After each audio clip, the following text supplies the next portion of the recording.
Le 21 janvier 1924, Vladimir Ilitch Ulyanov, dit Lénine, meurt à 53 ans. À l'origine, il profite de la chute du tsarisme et de la révolution qui s'ensuit pour s'emparer du pouvoir et jeter les bases de ce qui allait devenir l'Union soviétique. Avec ses théories inspirées par Karl Marx, il contribue à bâtir le premier État socialiste du monde. À Moscou, ils se sont rassemblés par dizaines devant son mausolée. Почтить память Владимира Ильича Ленина. Cette députée soutient que les révolutionnaires, comme Lénine, luttaient pour la justice sociale. Un idéal qui a charmé des centaines de Québécois au lendemain de la Révolution tranquille.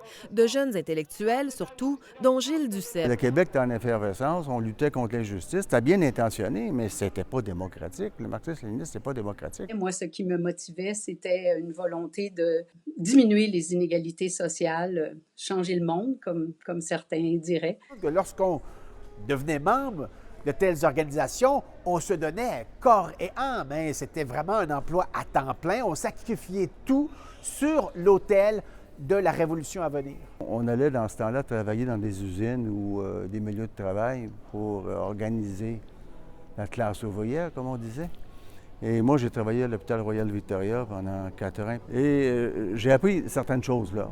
Quand je suis devenu négociateur par la suite à la CSN, avoir vécu ce que vivent ceux pour qui on négocie, puis on les comprend mieux.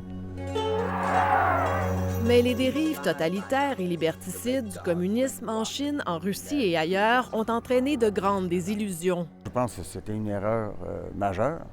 Et j'ai tenté de m'expliquer ça. Je dis comment tu étais assez imbécile pour embarquer dans une chose semblable. Et la réflexion à laquelle j'en suis venu, c'est qu'on avait rompu avec la religion des années 60.